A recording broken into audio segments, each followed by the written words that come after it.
இது உன்னிடத்தில் உண்டு. ஆவியானவர் சபைகளுக்கு சொல்லுகிறதை காதுள்ளவன் கேட்க கடவன். ஜெயம் கொள்ளுகிறவன் அவனோ, அவனுக்கு தேவனுடைய பரதேசின் மத்தியில் இருக்கிற ஜீவ விருட்சத்தின் கனியை புசிக்க கொடுப்பேன் என்றது. குணா,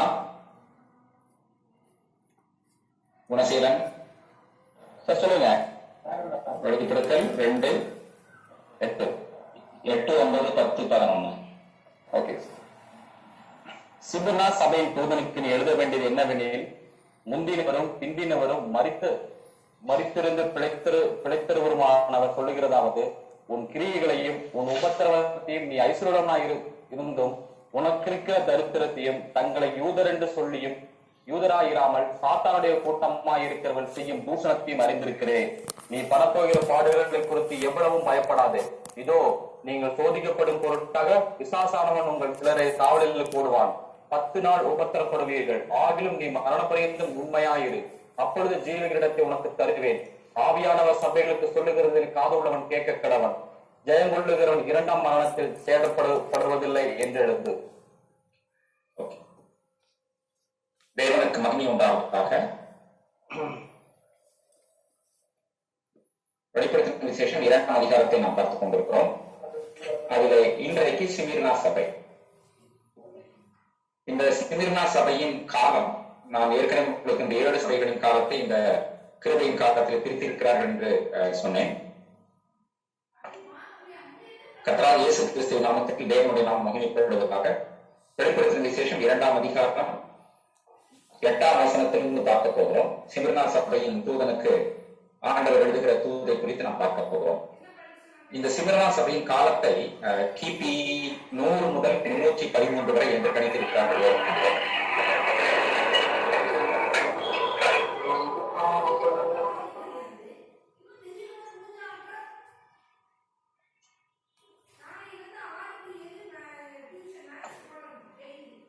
யாரும் மியூட் எடுக்க வேண்டாம், மியூட் போடுங்க. மியூட் எடுக்காதீங்க. மியூட் எல்லாம் இதாகிட்டு இருக்குது, ரெக்கார்ட் ஆகிட்டு இருக்குது. வசனம் வாசிச்சுட்டு மியூட்டை போட்டுருங்க. மறுபடியும் நான் ஃபர்ஸ்ட் ரெக்கார்ட் பண்றேன்.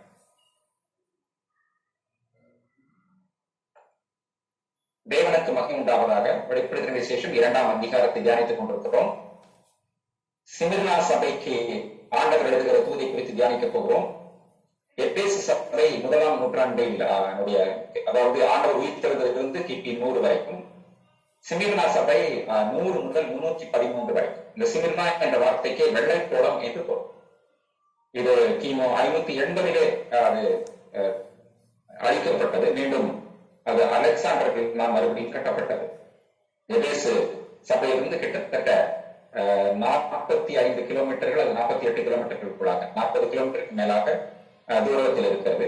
இந்த சிமிர்னா சபையை ஆசியாவின் ஆபரணம் அல்லது அணிகலன், the ornament of Asia என்று சொல்வார்கள், அல்லது ஆசியாவின் கிரீடம், the crown of Asia, ஆசியாவின் மலர் என்று சொல்வார்கள், the flower of Asia.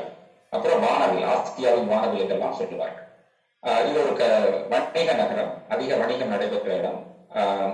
ஆரம்ப கால சீஷர்களில், அதாவது 2ஆம் நூற்றாண்டில் போலிகார்ப் அவர் இங்கே உயிரோடு எரிக்கப்பட்டார். அதாவது கிபி 155 பிப்ரவரி மாதம் 23ஆம் தேதி அவர் எரிக்கப்பட்டதாக வரலாறு சொல்கிறது.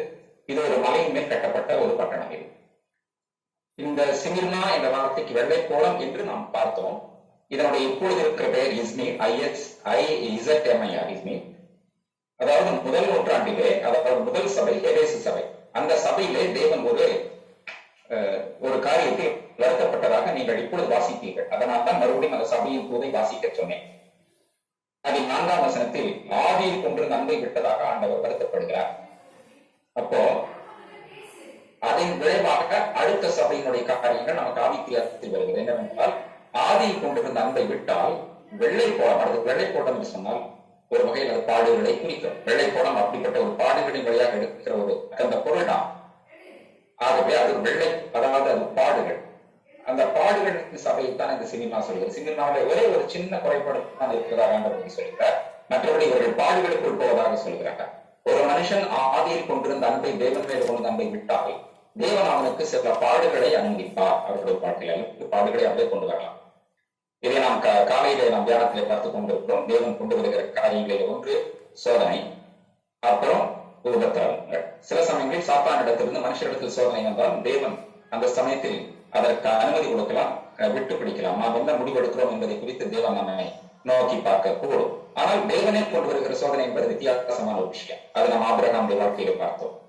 அது மாத்திரமல்ல, தேவன் உபத்திரவங்களை வாழ்க்கையில் என்ன செய்கிறார் நினைக்கிறார். பரலோக ராஜ்யம், தேவனுடைய ராஜ்யத்திற்கு போவதற்கு அது முக்கியமான விஷயம்.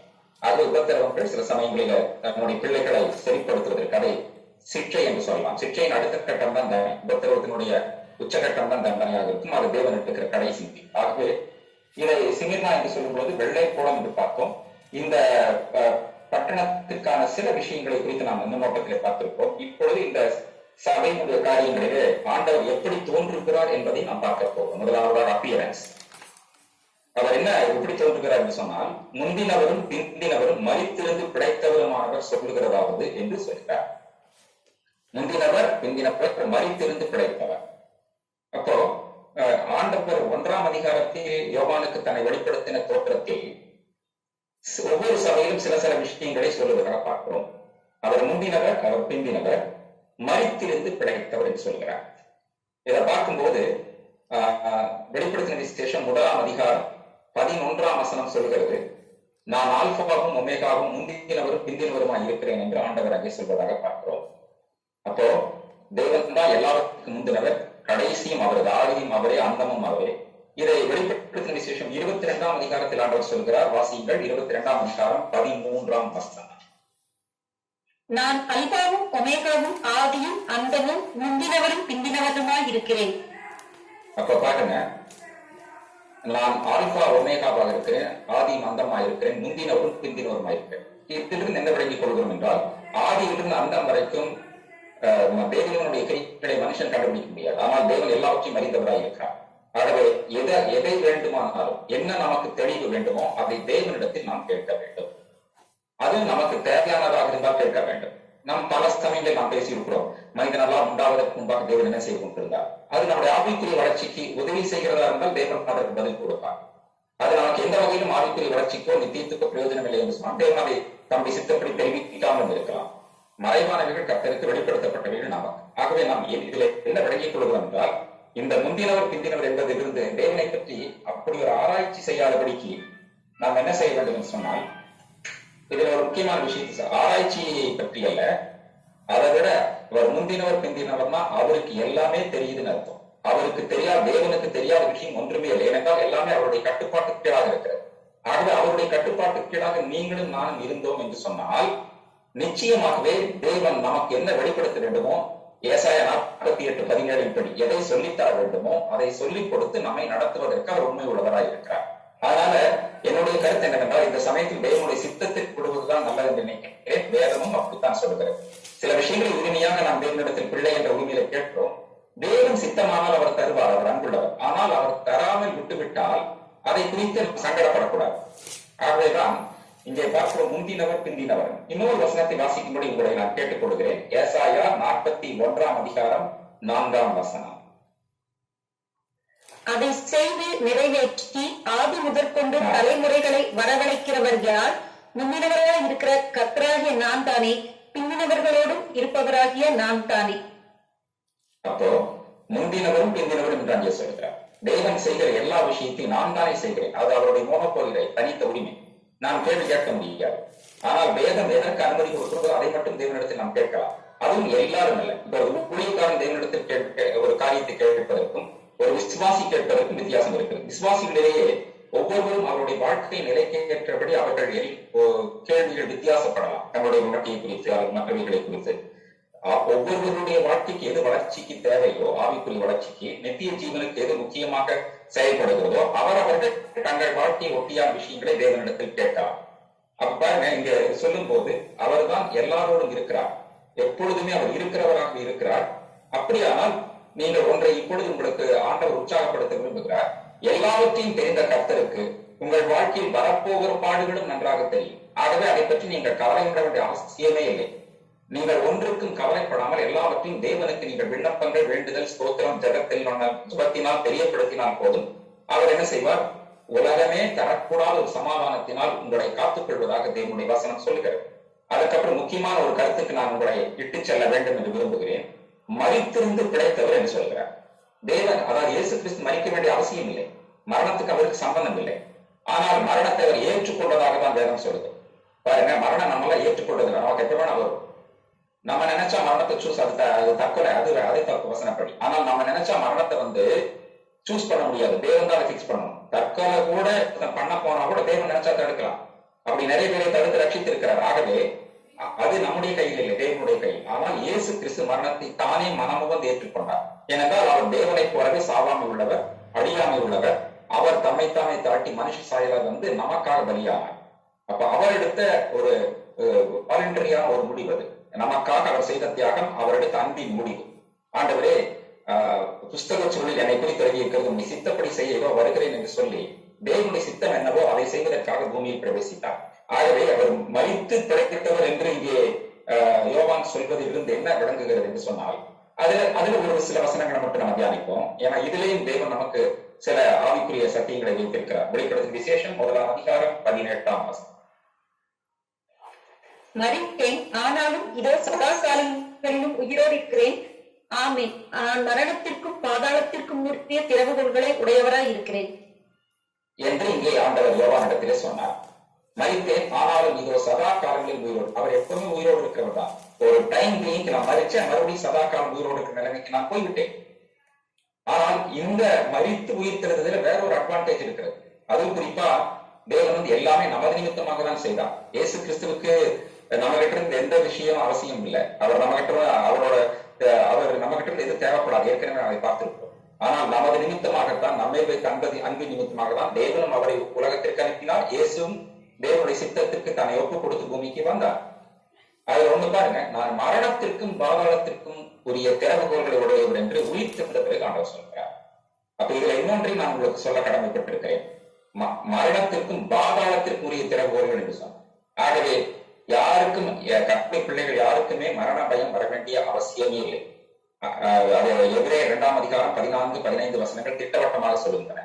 அப்ப எல்லாத்துக்கு அதிகாரி அவர் தான். இப்ப மரணத்துக்கு அதிகாரியான பிசாசை தன் மரணத்தினால் ஜெயித்தார் என்று எபிரேயர் 20 சொல்லுகிறார். இப்ப எல்லாமே மரணம் பாதாள எல்லாத்துக்குரிய திறவுகோல்கள், கீஸ் அவருடைய கையில் இருக்குது. அதனால மற்ற சில விஷயங்களை குறித்து பயம் வரலாம் ஆச்சுங்களா, அது தேவனால் அனுமதிக்கப்பட்ட பயமா இருக்கும் ஆச்சுங்களா. நீங்க பாத்தீங்கன்னா 2 Corinthians 11ஆம் அதிகாரம் 3ஆம் வசனத்துல பவுலுக்கு ஒரு பயம் வந்ததாக சொல்லுகிறார். ஆண்டவருக்கு நீங்க பிரிச்சிடக்கூடாது, அது பயமா இருக்கு எனக்கு. அதுதான் முக்கியம். அழிந்து போற ஆத்துமாக்களுக்கு ஏற்படுகிற சங்கடங்கள் தான் நமக்கு பயமாக இருக்க வேண்டும். அவங்களுக்கு ஏதாவது தீமை ஏற்பட்டால், ரட்சிக்கப்பட்ட ஒரு மனுஷனுக்கு ஏதாவது எதிர்மறையாக ஏற்பட்டால் அதுதான், அப்படி ஆகிவிடக்கூடாது என்ற பயம். அப்ப அது அப்படி இருந்தாதான் அவங்களுக்காக ஜெபிக்க முடியும், அவங்களுக்காக ஆலோசனை சொல்ல முடியும், எல்லாமே செய்ய முடியும். ஆகவே அப்புறம் கவலை அப்படித்தான், சபைகளை குறித்தான கவலையை அவரை நெருக்குவதாக பவுல் சொன்னார். கவலை இருந்தவையான கவலை. தேவன் அனுமதித்த எந்த விஷயத்தையும் நாம் செயல்படுத்தலாம். தேவன் அனுமதிக்காத ஒரு விஷயத்தில் கூட நாம் பயிரக்கூடாது. அது செய்தால் தேவன் அதை ஏற்றுக்கொள்ள மாட்டார். அப்ப என்னன்னா, தேவன் அழிந்து போகிற ஆத்துமாக்களை குறித்து பாரம் உடையவர்களாக ஊழியக்காரர்கள் மட்டுமல்ல, ஒவ்வொரு விசுவாசியும் விளங்க வேண்டும் என்று விரும்புகிறார். மற்றவர்களுக்காக ஜெபிப்பது என்பது ஊழியக்காரர்கள் மட்டுமல்ல, விசுவாசிகள் ஜெபிக்க வேண்டும். அவர் மரித்து உயிரோடு பிழைத்து இப்ப உயிரோடு இருக்கிறார் என்று சொன்னால் நாமும் என்ன செய்ய போகிறோம்? அவரை பின்பற்றுகிறவன் அவர் பிழைத்திருக்கிறது போல நாம் பிழைத்திருப்போம். ஆண்டவருடைய வருகைக்கு நாட்கள் இருக்கும் என்று சொன்னால், மரித்தால் என்னை விசுவாசிக்கிற மரித்தாலும் பிழைப்பான் என்று சொன்ன ஆண்டவர் சொன்ன வசனத்தின்படி பிழைப்போம். உயிரோடு இருந்து அவரை விசுவாசிக்கிறோம் என்றைக்கு மறியாமல் இருந்து ஆண்டவர் வரும்பொழுது அவரோடு கூட கடந்து செல்வதற்கு ஆவியானவர் அவனை ஆயத்தப்படுத்துவார். அதனால்தான் மரித்திருந்து பிழைத்தவர் என்று சொல்கிறார். யாராவது ரோமர் 1ஆம் அதிகாரம் 4-5-2 வாசிச்சு, 5 வாசிக்க வேண்டாம், 4-5-2 வாசிக்க.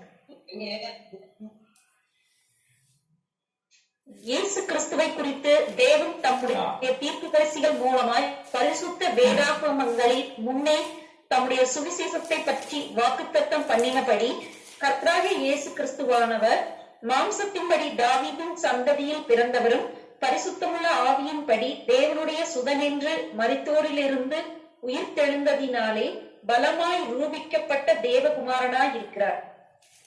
பழைய ஏற்பாட்டு ஆதாரங்களிலே இது குறித்து எழுதப்பட்டிருக்கிறதா நீங்க குறிப்பிடுகிறார். இப்படி சொல்லிவிட்டார். என்ன சொல்லுகிறார் என்றால், மாம்சத்தின்படி என்ன கிளான்ல வர்றாருன்னா, எந்த இனப்பிரிவுல வர்றாருன்னா, யூதா கோத்திரத்தில் தாவீதின் வம்சாவளியில் வருகிறார். இது யூதர்களுக்கு நல்லா தெரியும். இயேசு ஒரு முறை யூதர்களை பார்த்து கேட்டார், கிறிஸ்து யார் என்று நினைக்கிறீர்கள், யாருடைய குமாரன்? தாவீதின் குமாரன் பதில் சொல்லுகிறார்கள். அவர்களுக்கு தெரியும் தாவீதின் வம்சத்துல வருவார் என்று. ஆகவே இந்த தாவீதின் குமாரன் என்ன செய்கிறாருங்க, அவரு நீங்க வாசிச்சபடி மாம்சத்தின்படிதான் தாவீதின் குமாரன். அவர் மனுஷனா வந்ததுனாலே மனுஷன் சொல்லி அவரை மட்டுப்படுத்தக் கூடாது. வேதத்துல சில இடங்களில் இயேசு மனுஷன் என்று எழுதி இருக்கிறது. அப்போ சில 17:31 பார்க்கலாம். அவர் மனுஷன் எழுதியிருக்கிறதுனால மனுஷனை மட்டுப்படுத்தக் கூடாது. தேவகுமாரனா இருந்தவர் தன்னை அவர் அடிமையாக சாயலாக அவர் என்ன செய்தார், மனுஷ சாயலாக அடிமையாக வந்தார். அது அவரே எடுத்த முடிவு. நீங்க பிலிப்பியர் 2ஆம் அதிகாரம் 6, 7, 8 வசனங்கள் அவர் வந்து மரணம் வரைக்கும் தன்னை தாட்டினார் பார்க்கிறோம். இது அவர் எடுத்த முடிவு. யாரும் ஆண்டவரை தாட்ட, யாரும் ஆண்டவருடைய ஜீவனை அவரை விட்டு எடுக்க முடியாது. அவராக நினைத்தால் தான் கொடுக்க முடியும். என் ஜீவனை நான் கொடுக்கிறேன், மறுபடியும் அதை எடுத்துக் கொள்கிறேன் என்று ஆண்டவர் சொன்னார். ஆகவே அதுதான் தியாகம், அதுதான் சாக்ரிஃபைஸ். இந்த விஷயத்துல அவர் இதே காரியத்தை நம்ம பவுலோட பிரசங்கத்திலே நீங்க கவனிக்கலாம். அந்த 2 வசனங்கள் வாசிச்சிருந்தீங்க. அதுக்கப்புறம் சிங்கர்னா சபையின் அடுத்த நிலைமைக்கு நாம் கடந்து செல்லலாம். அப்போஸ்தலர் 13, 32, 33.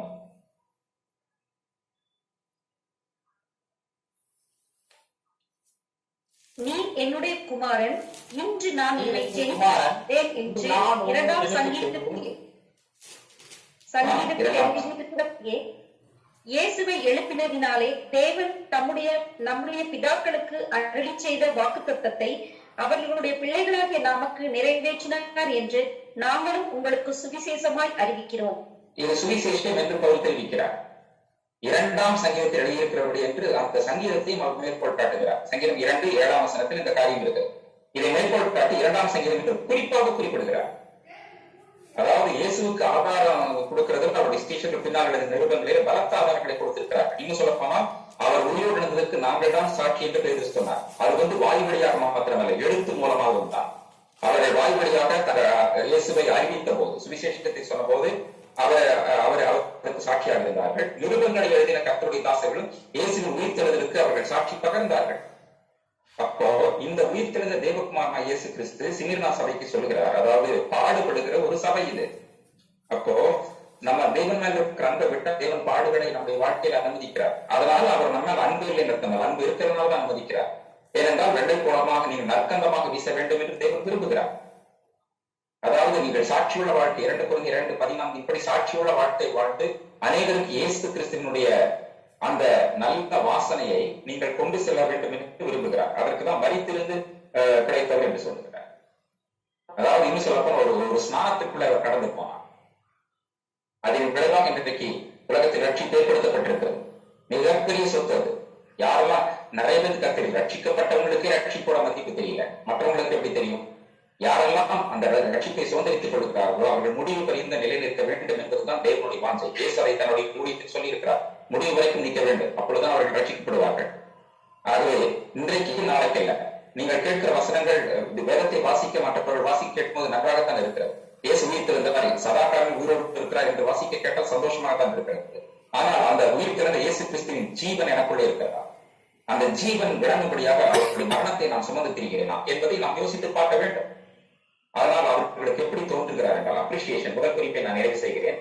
எப்படி தோன்றுகிறார் என்று சொன்னால், அவர் முந்தினவராக பிந்தினவராக மரித்து பிழைத்தவராக தோன்றுகிறார். அப்போ நான் ஒருவேளை ஆண்டவருடைய வருகை நாட்கள் என்று இருக்கும் என்று சொன்னால் நாமும் சரீர பிரகாரமான மரணத்தை அடைய வேண்டியதுதான். அதில் எந்த மாற்றமும் இல்லை. எல்லாரும் ஒரு நாள் போக வேண்டியதுதான். ஆனால் இயேசு கிறிஸ்துவில் விசுவாசம் வைத்தவர்கள் கட்டாயமாக யோவான் 13, 25 மற்றும் 26ஆம் வசனத்தின்படி கட்டாயமாக அவர்கள் ஆண்டவர் வரும்போது உயிரோடு எழுந்திருப்பார்கள்.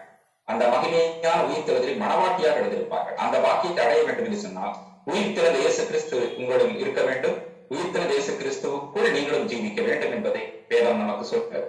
இப்போ அந்த சபையினுடைய கவனத்தை சற்று திருப்புகிறார். ஒரு சின்ன குறைபாடு சொல்கிறார். 2ஆம் அதிகாரத்துல 9ஆம் வசனத்தை வாசியுங்கள். வெளிப்படுத்தல் 2:9. உன் கிரியைகளையும் உன் உபத்திரவத்தையும் நீ ஐஸ்வர்யம் உள்ளவனாயிருந்தும் உனக்கிருக்கிற தரித்திரத்தையும் தங்களை யூதர் என்று சொல்லியும் யூதராயிராமல் சாத்தானுடைய கூட்டமாய் இருக்கிறவர்கள் செய்யும் தூஷணத்தையும் அறிந்திருக்கிறேன். ரொம்ப முக்கியமான விஷயம். இன்னைக்கும் இந்த பிரச்சனை இருக்கு. யூதர்கள், இஸ்ரேலில் இருக்கிற யூதர்கள் எல்லாரும் யூதர்கள் நிறைய கலப்படமாயிருக்கு. தங்களை யூதர்கள் என்று சொல்லிக் கொண்டிருக்கிறார்கள். ஆனால் உண்மையான யூதர்களை தேவன் வருகிற நாட்களில் தான் விளங்க பண்ணுவார். அதற்கு முன்பாக ரகசிய வருகை நடக்க வேண்டும். அப்ப என்னன்னா அது அந்த முதல் நூற்றாண்டு பிரச்சனை இருக்குது. அன்றைக்கு ஒரு பாஸ்டர் கூட சொன்னார், வரலாற்றின் பின்னணியில் சொல்லும்போது சொன்னார், அவங்க யூதர்கள் அல்லாதவர்களோடு தங்கள் யூதர்கள் என்று போய் சொல்லிக் கொண்டு இருக்கிறார்கள். அதற்கு பல காரணங்கள் இருக்கு, அதை இப்பொழுது பார்க்க வேண்டாம். நீ ஐஸ்வர்யம் உள்ளவனாக இருந்து உனக்கு இருக்கிற தரித்திரம், அப்படியெல்லாம் நல்ல ஐஸ்வர்யம் ஒரு கமர்ஷியல் சிட்டி என்று பார்த்தோம், வணிக நகரம். ஆனால் உனக்கு இருக்கிற தரித்திரம் என்று சொல்லும் பொழுது ஆவிக்குரிய தரித்திரம் இருக்கிறது. ஆவியிலே நாம் எப்படி இருக்கிறோம்? சற்று ஒரு சின்ன குறைபாடு சொல்லுகிறார். உனக்கு இருக்கிற தரித்திரம் என்ன என்று தெரியும் எனக்கு. ஆகவே நீ என்ன செய்ய வேண்டும் என்று சொன்னால் என்னைத்தான் நோக்கி பார்க்க வேண்டும். இதற்காக தான் உன் வாழ்க்கையில சில பாடுகளை அனுமதிக்கிறேன் என்று ஆண்டவர் இங்கே சொல்வதாக பார்க்கிறோம். அப்ப என்னன்னா, அவர் இந்த சிமிர்னா சபையின் கவனத்தை திருப்புகிறார். என்ன திருப்புகிறார்னா, உன் கிரியைகளை அறிந்திருக்கிறேன், உன் உபத்திரவத்தை நான் அறிந்திருக்கிறேன் என்று சொன்னார். உபத்திரவத்தை அனுமதித்ததற்கு காரணங்கள் அவர்கள் புடமிடப்பட்டு நன்றாக விளங்குவதற்காக தான் உபத்திரவத்தை தேவன் அனுமதித்தார். அது மாத்திரம் இல்ல, ஐஸ்வர்யம் உள்ளவனாய் இருந்தால், அதாவது நமக்கு எந்த விஷயத்தில் ஒரு ஐஸ்வர்யம் வந்தால் நாம் திருப்தியாகும். சில பேர் ஆவிக்குரிய ஐஸ்வர்யம் வந்தால் திருப்தி ஆவார்கள். சில பேர் பூமிக்குரிய ஐஸ்வர்யம் வந்தால் அதிலேயே திருப்தி அடைந்து விட்டு விடுவார்கள். என்னை பொறுத்தவரை பூமிக்குரிய ஐஸ்வர்யம் கொஞ்சம் கிடைத்தாலும் திருப்தியாக வேண்டும். ஆவிக்குரிய ஐஸ்வர்யம் எவ்வளவு கிடைத்தால் ஆண்டவரிடத்தில் இன்னும் கேட்க வேண்டும். திருப்தி என்பது இருக்கட்டும், ஆண்டவரே நீ கொடுக்கிறது எல்லாம் எனக்கு திருப்தி தான், ஆனா எனக்கு இன்னும் வேணும், ஆவிக்குரிய ஆசீர்வாதம் இன்னும் வேணும், என்னை இன்னும் ஆசீர்வதிக்கணும். ஏன்னா ஆவிக்குரிய ஆசீர்வாதங்கிறது நிச்சயமாக நம்மை எதிர்மறையான காரியத்துக்கு அழைத்து செல்லாது. நமக்கு பெருமை வந்தாலும் பிரச்சனையாக, அது கூட நம்ம பெருமைனால அந்த ஐஸ்வர்யத்தினால ஆவிக்குரிய ஆசீர்வாதங்கள்னால யாரும் விழுந்து போறதில்லை. அதனால பெருமை வந்தாலும் விடுவாங்க. அதனாலதான் பவுலுக்கு ஆவிக்குரிய ஆசீர்வாதங்கள் கொடுத்துட்டு அவன் தன்னை உயர்த்தாதபடிக்கு அவனுக்கு பெருமை வந்துடக்கூடாதுன்னு தான் சில பாடுகள் அனுமதிச்சாருடைய. அந்த ஆவிக்குரிய ஆசீர்வாதங்கள் நமக்கு எதிர்மறையாக அமையாது. அதன் விளைவாக வருகிற பெருமை தான் நமக்கு பிரச்சனையாகும். பெருமை வராதபடிக்கு தேவனிடத்தில் சில காரியங்களை நாம் நாடுவோம் என்று சொன்னால் தேவன் அதை தருவதற்கு வல்லவராக இருக்கிறார். இங்கே சொல்லுகிறார், என்ன செய்கிறார், நீ யூதர் அல்லாதவர்கள் தங்களை யூதர் என்று சொல்லிக் கொண்டிருக்கிறார்கள், அதாவது பொய் சொல்கிறார்கள். இப்ப இதுல நம்ம கற்றுக்கொள்ற சத்தியம் பாருங்க. இதுல இன்னொரு நாள் அந்த யூதர் அல்லாத அந்த விஷயத்தை பார்ப்போம். உன் கிரியைகள்ங்கிற நம்முடைய கிரியைகள் எப்படி தேவனுக்கு முன்பாக இருக்கிறதுங்கிறத யோசிச்சு பார்க்கணும். இந்த கிரியைகளை குறித்து சொல்லும் போது நம்முடைய கிரியைகளை எப்பொழுதுமே தேவன் என்ன செய்கிறார், பார்த்து கொண்டே இருக்கிறார். இந்த கிரியைகளுக்கு ஒரு பதில் தேவன் நிச்சயமாக கொடுப்பார். இத பத்தி நீங்க பார்க்கும்போது இந்த கிரியைகள் தேவனுக்கு பிரியமா இருக்குதா அடிக்கடி நம்மளை செக் பண்ணிக்கிட்டே இருக்கணுங்கிறத அப்போஸ்தலனாகிய பவுல் தீத்துவுக்கு எழுதும்போது இவ்வாறு சொல்லுகிறார். 3ஆம் அதிகாரம் 8ஆம் வசனம். இந்த வார்த்தை உண்மை உள்ளது, தேவனிடத்தில் விசுவாசமானவர்கள் நற்கிரியைகளை செய்ய ஜாக்கிரதையாய் இருக்கும்படி நீ இவைகளை குறித்து திட்டமாய் போதிக்க வேண்டும் என்று விரும்புகிறேன். இவைகளை செய்வதற்கு ஜாக்கிரதையாக இருக்க வேண்டும் என்று சொல்கிறார். என்னுடைய கிரியை எப்படி இருக்கிறது? நான் ஏற்கனவே இதை குறித்து வேறொரு இடத்துல நான் பார்த்தோம். அதனால் ஜூன்ல சில பேர் வராதனால் அவர்களுக்காக சொல்கிறேன். நற்கிரியைகள் செய்வதற்கு தான் ஜாக்கிரதையாக இருக்க வேண்டும். ஆச்சுங்களா? ரொம்ப ஜாக்கிரதை. தீய கிரியைகள் செய்ய ஜாக்கிரதையா இருக்க வேண்டியது. தாராளமா சாத்தான பின்பற்றினா போயிடலாம் தீய கிரியை. ஆனா தேவனை பின்பற்றும் போது நான் செய்கிற நற்கிரியை தேவனுக்கு மகிமையை கொண்டு வருகிறதா, நான் இந்த கிரியை செய்கிறேன் என்று மக்களுக்கு முன்பாக பெருமைப்படுத்திக் கொள்வதற்கு வருகிறதா? நீதிமொழிகள் 20ஆம் அதிகாரம் 6ஆம் வசனத்தின்படி என்னை நானே வேற்றுமையாக பெருமைப்படுத்திக் கொள்வதற்கு நான் நற்கிரியை செய்கிறேனா, அல்லது ஜாக்கிரதையாக இதில் தேவன் மகிமைப்படுகிறாரா, தேவன் மகிமைப்படுகிறாரா என்று சொல்லி நான் கவனித்து பார்த்து ஜாக்கிரதையாக இருப்பேனா? இயேசு கிறிஸ்து தன்னுடைய ஊழியத்திலே எதை செய்தாலும் தேவன் பிதா மகிமைப்படுகிறார் என்பதில் அவர் மிக ஜாக்கிரதையாக இருந்தார்.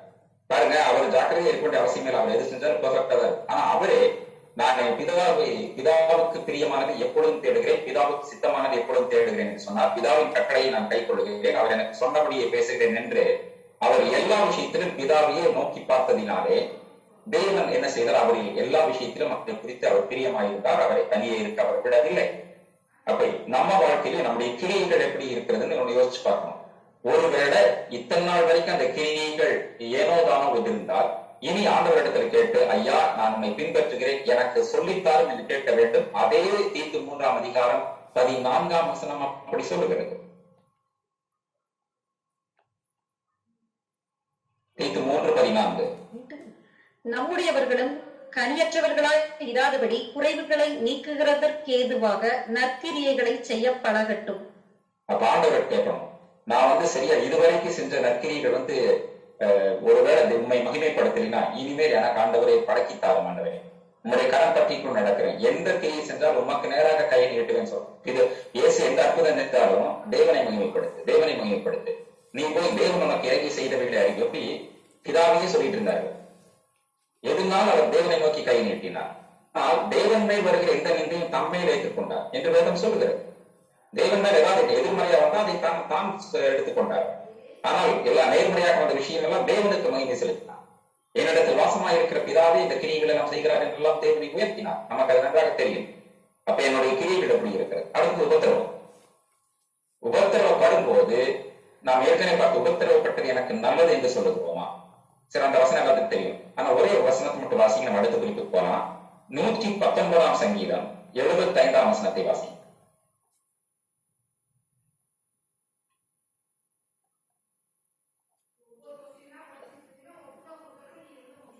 கர்த்தாவே 119:75. கர்த்தாவே, உமது நியாய தீர்ப்புகள் நீதி உள்ளதென்றும் உண்மையின்படி என்னை உபத்திரவப்படுத்தீர் என்றும் அறிவேன். உண்மையின்படி உபத்திரவப்படுத்தினார். 65 சொல்வாரு. அதிலே 65 வசனத்துல கர்த்தாவே, உமது வசனத்தின்படி உமது அடியேனை நன்றாய் நடத்தினீர். வசனத்தின்படி நல்லா கவனிங்க. உபத்திரவத்தை வாழ்க்கையில் அனுமதிச்சாரு. ஆனா அப்படிதான் கொண்டு போனாங்க. பொதுவா உபத்திரவம் விட உலகத்தை ஏற்றுக்கொள்ள மாட்டாங்க. பட்டக்காலிலே படும் கெட்டக்கூடிய பெரும் எங்க குடும்பத்துக்கு தான் இத்தனை பிரச்சனை, என்ன பண்றதே தெரியலீங்க அப்படிம்பாங்க. கர்த்தருடைய பிள்ளைகளில் நிறைய பேர் கூட ஆண்டவர் இருக்கிறாரான்னு சந்தேகம் வர்ற அளவுக்கு வாழ்க்கையில பிரச்சனை வருது என்று தேவனுக்கு விரோதமாக தூஷணம் பேசுகிறார். ஆனா வேதத்தை அவர்கள் ஒழுங்காக படித்திருந்தால் அவர்கள் அப்படி பேசியிருக்கவே மாட்டார்கள். ஏனென்றால் அவ்வளவு தெரிந்த வேத பாரகன் அவனே சொல்லுகிறான், வசனப்படிதான் நடத்துகிறார். அதனால நான் முறுமுறுக்கு வர முடியாது, நான் முறுமுறுக்க மாட்டேன். வசனப்படி கொண்டு போகும்போது நான் எப்படி தேவனுக்கு விரோதமா பேச முடியும்? அதுலயே ஒரு வசனம் விட்டு 67 படிங்க. நான் உபத்திரவப்படுவதற்கு முன் வழிதப்பி நடந்தேன், இப்பொழுதோ உம்முடைய வார்த்தையை காத்து நடக்கிறேன் என்று வேதத்தை பற்றியே எழுதின ஒரு வேத பாரகன் சொல்கிறான். நான் வழிதப்பி நடந்தேன், ஆனா எனக்கு நீ சீர்குருத்தம் பண்ணும்போது உன்னுடைய பாதைக்கு நான் வர்றேன் அப்படின்னு சொல்லும் போது நம்ம எப்படி யோசிக்கணும்? நம்ம அதனால வாழ்க்கை உபத்திரம் நடந்தால் உடனடியாக முறுமுறுக்குதான் தோன்றுகிறது நிறைய கத்தருடைய பிள்ளை. உலகத்தாரை பற்றி இதில் பேசவில்லைன்னா உலகத்தார் அப்படிதான் இருப்பாங்க, அவங்களுக்கும் அவங்க அப்படிதான் இருப்பாங்க. அதை பற்றி ஆச்சரியப்படுவது தோன்றுமில்லை. ஆனால் கத்தருடைய பிள்ளைகள் எதிர்மறையான ஒரு விஷயம் நடந்து விட்டாலே உடனடியாக என்ன செய்கிறார்கள்? தேவனை சில பேர் எல்லாம் தூஷிக்கிறார்கள், சகட்டு மேனி திட்டுகிறார்கள். அப்புறம் என்ன செய்யறாங்க? தேவனை திட்டிட்டு கம்யூனியில் அழுதுட்டு இருக்காங்க. ஏன் முதல்ல திட்டணும், ஏன் அழுகணும்? அப்புறம் அதுல ரொம்ப ஜாக்கிரதையா இருக்கணும். இஷ்டத்துக்கெல்லாம் பேச முடியாது. ஆண்டவர் பறித்து பேசுறாரு அப்படின்னு சொல்லிட்டு இஷ்டத்துக்கெல்லாம் பேச முடியாது. பரிசுத்தாவியாளர் பத்தி எல்லாம் விரோதம் பேசிட்டா அப்புறம் நிறைய பிரச்சனை வரும். ஆண்டவர் இயேசு கிறிஸ்து சொல்லி இருக்கிறார். அதனால அமைதியாக பேசாம இருந்தா மூடன் ஞானி எனப்படுவான். ஆண்டவரே, நான் உண்மையாவே மூட்டான். ஒவ்வொரு கர்த்தருடைய பிள்ளை தேவனுக்கு தான் மூடன் தான், அவரோட ஞானத்துக்கு நான் உண்மை உண்மையாவே மூடன் தான். ஆனா அவனுக்கு பயப்படுகிற பயத்தை நீர் கிருபையா எனக்கு கொடுத்தபடியினால் ஞானத்தின் ஆரம்பத்திலே நான் இருக்கிறேன். நான் பெரிய விஷயம் உனக்கு கத்துக்கல, ஆனா உனக்கு பயந்து ஜீவிக்கிற ஜீவியத்தை எனக்கு இயேசு கிறிஸ்து கற்றுக் கொடுத்திருக்கிறார். ஆவியானவர் எனக்கு உதவி செய்கிறார். இதுவே ஞானத்தின் ஆரம்பம் என்று நீ வேதத்தில் எழுதி வைத்திருக்கிறேன். அதனால நான் ரொம்ப சந்தோஷப்படுறேன். இது கிருபைதான். ஆனா அந்த பயப்படுகிற பயம் எப்பவுமே எனக்கு இருக்கணும் ஆண்டவர். நீதிமொழிகள் 28:14 படி எப்பவுமே எனக்கு இருக்கணும். என்னைக்கு ஒரு நாள் பயக்கிறது ஆண்டவருக்கு, இன்னொரு நாள் பயப்படாம இருக்கிறது. இந்த மாறுபாடான நாவு, அதாவது இருதயம் என்னை விட்டு அகல வேண்டும். இப்படிப்பட்ட இருதயம் எனக்கு இருக்கக்கூடாது ஆண்டவர் என்று ஒரு கர்த்தருடைய பிள்ளை உண்மையாகவே கேட்பான். அதனால உபத்திரவத்தை தேவன் அனுமதிச்சு வாழ்க்கையில நம்ம என்ன செய்கிறார்? கடைசி பிரகாசிக்க செய்வதற்கு தான். இது அழிந்து போவதற்கல்ல. பாருங்க, சாத்தான ஒருத்தர் உபத்திரப்படுத்தினா எப்படியாவது அழிச்சு போவான்னு பார்த்துட்டு உபத்திரப்படுத்துறான். ஆனால் தேவன் ஒரு மனுஷனுக்கு உபத்திரவத்தை வாழ்க்கையில் கொண்டு வந்தார் அல்லது அனுமதித்தால், தேவன் மட்டும் அனுமதிக்கிறாரா அவன் ஜெயிக்கணும்னு விரும்புறாரு. தேவனே கொண்டு வர்றாருன்னா நோக்கமே என்ன தெரியுங்களா? அந்த உபத்திரவத்தை வாங்கி அவன் அழிஞ்சிடும்னு அர்த்தம் அல்ல, அல்லது சிக்ஷையை வாங்கி அழிந்து விட வேண்டும் என்று அர்த்தம் அல்ல. அதிலிருந்து அவன் என்ன செய்ய வேண்டும்? மீண்டு தேவன் தனக்கு என்ன சொல்ல வருகிறார் என்பதை விளங்கிக் கொண்டு அதிலிருந்து நாம் வெளியே வர வேண்டும். தேவனுடைய, இன்னும் சொல்ல போனா சுருக்கமாக அதை நான் இப்படி சொல்லலாமா? தேவனுடைய எதிர்பார்ப்பை நிறைவேற்ற வேண்டும். He has to fulfill the expectation of God. அதுக்குதான் ஆவியானவர் தரப்பட்டிருக்கிறார். இந்த தேவன் இந்த குறிச்சு என்ன நினைச்சிருக்காரு, என்ன இருக்காரு, நம்ம கிட்ட எதிர்பார்க்கிற இதையெல்லாம் வசனத்தின் மூலமாகவும், தேவனுடைய உள்ளத்தை ஆராய்கிற ஆவியானவர் வசனத்தின் மூலமாகவும், தேவனிடத்திலிருந்து பெற்ற விஷயங்கள் மூலமாகவும் நம்மோடு கூட இடைப்பட்டு சில சமயங்களில் நமக்கு ஜெபம் பண்ணவே தெரியவில்லை என்றால் ரோமர் 8:26 அவர் நம்மை ஆவியில அவர் நிறைக்கும் போது ஆவியானவர் தேவனிடத்தில் நமக்காக அவர் வேண்டுதல் செய்து இப்படி எத்தனை விஷயங்களை, இன்னும் சொல்ல போனா குழந்தை மாதிரி நம்மளை நல்லாவே நடத்திட்டு இருக்கிறார். நம்ம ஆவியில வளரும் போது நம்மை தேவன் பெரியவனாய் விட்டான், என்னோட உதவி தேவையில்லை என்று சொல்லாதபடி எப்பொழுதும் உதவி செய்கிறார். நம்முடைய சிந்தை இன்னதென்று அவர் அறிந்திருக்கிறார் என்று ரோமர் 8:27 சொல்லுகிறது. அதை அறிஞ்சு அதுக்கேற்ற மாதிரி கொண்டு போறாரு. கீழ்ப்படிஞ்சா பெரிய லாபம். கீழ்ப்படினா பிரச்சனை தான், அது நமக்கு யாரும் சொல்லி தெரிய வேண்டியது. கீழ்ப்படிந்தால் என்ன ஆசீர்வாதம் வரும் யாருமே கணிக்க முடியாது. அவ்வளவு அழகாக தேவன் கொண்டு வருவார் ஒவ்வொருவரையும். ஆனால் இந்த உபத்திரவங்களின் மத்தியிலே யாரும் தயவு செய்து நீங்கள் முறுமுறுக்கிறீர்கள் என்று உங்களை குற்றம் சாட்டவில்லை. ஒருவேளை முறுமுறுக்கிற எண்ணம் உள்ளே வந்தாலும் அதை நீங்கள் மாற்றிக்கொள்ள வேண்டும் என்று தேவனுடைய இரக்கங்களை முன்னிட்டு உங்களை நான் கேட்டுக்கொள்கிறேன். அப்புறம் அடுத்த விஷயத்துக்கு நம்ம போறோம். ஒரு ஆலோசனை சொல்கிறார், அட்வைஸ். இத 10ஆம் வசனத்துல சொல்றாரு, நீ படப்போகிற பாடுகளை குறித்து எவ்வளவும் பயப்படாது. இதோ நீங்கள் சோதிக்கப்படும் பொருட்டாக பிசாசானவன் உங்களை சிலரை காவலில் போடுவான். 10 நாள் உபத்திரவப்படுவீர்கள். ஆகிலும் நீ மரண பரிந்து உண்மையாகிற அப்பொழுது ஜீவ கிட்டத்தை உனக்கு தருவேன் என்று ஆண்டவர் இங்கே சொன்னார்.